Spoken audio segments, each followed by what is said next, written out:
popular music studies, people were interested in, or in one sense were interested in kind of global popular music, but the popular music was being defined in the way in which it related to certain sorts of commercial practices, certain sorts of way of marketing and so on. I think that clear distinction, which was probably around still in the 80s, has slowly gone. Certainly when I was putting together a collection for Routledge of what I thought of as the kind of key articles in popular music studies, I actually found that the most interesting articles were technically ethnomusicology articles. But it seemed to me they were addressing the same questions that anybody else was addressing, but in a different context. And whether, going back to what Philip said, in ethnomusicology, you're much more likely to find an attempt to integrate musicological and what you might call sociological understandings. So that became, for me in some ways, it was a model for what popular music could be. On the whole, though, I don't think people in ethnomusicology are particularly interested in coming to popular music studies conferences. And it's exactly the same issue with jazz.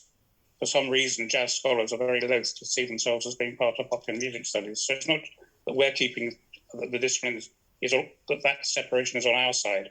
I think it's just the peculiarities of how different disciplines develop and how they communicate with each other. And I suspect that the differences, I mean, I don't know enough about South American branches, but I suspect these differences are very different in South American countries. And in any country now, which is looking at the relationship between traditional and contemporary music, that seems to me an ethnomusicological and a popular music studies issue. So I suspect the separation isn't as great as it looks. I think you're very right. When we go back to the mid-80s, when ethnomusicology, and the first question was, after name and gender and so on, was and field. What field do you work in? And I sort of had to tell them, and I sat on my sofa and peered into my television. It was in the living room, so to speak. But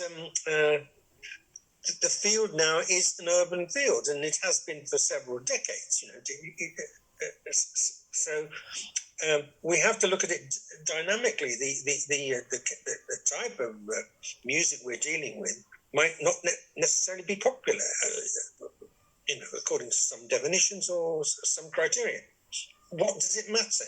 It's just that if music, and the whole point was that we had to call it something. We had to call it popular music because there was nothing else to call it.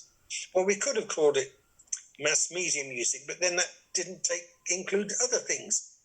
So it's like having women's history, or you have to say something that it is, but then you get tripped up by the actual name after a certain amount of time.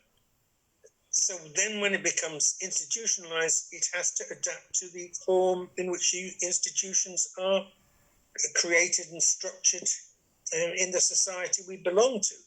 And that's going to be a struggle. We have to fight, we have to adapt to it, and we have to fight against it. There's no, I don't think there's one kind of answer to that question at all. I really don't. I don't have any kind of super solutions to that at all. Sorry, Melanie, I'm sorry I don't.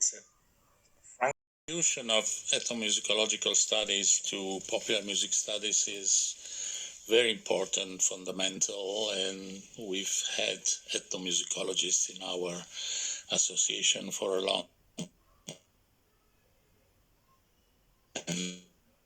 Even had chairs of IASPM who were ethnomusicologists by formation. This is definitely one thing. Some concepts developed in ethnomusicological and anthropological studies are fundamental for comprehension of popular music. On the other hand, if there is a border between music of interest for popular music scholars and for ethnomusicologists, that border is shifting according to different areas of the world. It's much more blurred, for example, in South America or in the Caribbean or in other parts of the world, much more than in in Europe, for example, and that explains also why there are so many more ethnomusicologists in IASPM in some countries than in others.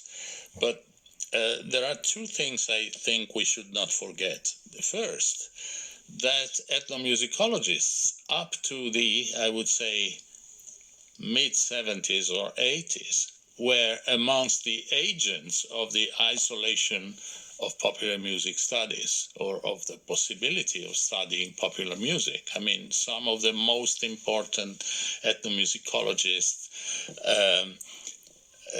said and repeated that popular music was something different, and it was something they would not be interested in. If I can give an example, in Italy, when ethnomusicological studies were admitted very late into Italian Academy in the mid-70s, they were accepted because the two main scholars in that field in Italy clearly said that the admission of ethnomusicological studies in Italian university would not bring canzonetta or popular songs into that field.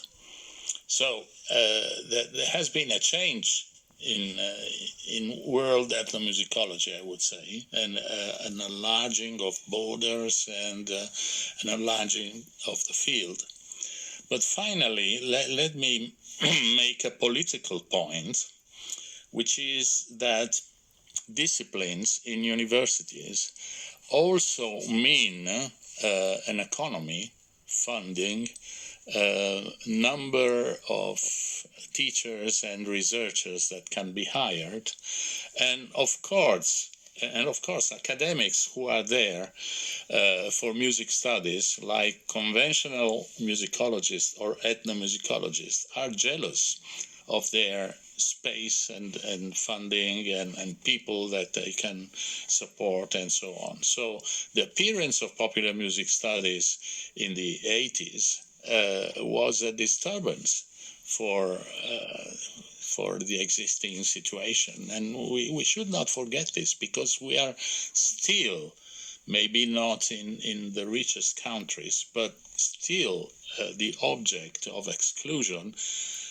mostly because of that, because there is no money to pay a chair in popular music or a researcher in popular music, because if you give money for that, then you will not have money for for a new scholar in traditional folk music or classical music and so on. I mean, this is maybe a very rough argument, but sometimes such arguments are the real core of the matter.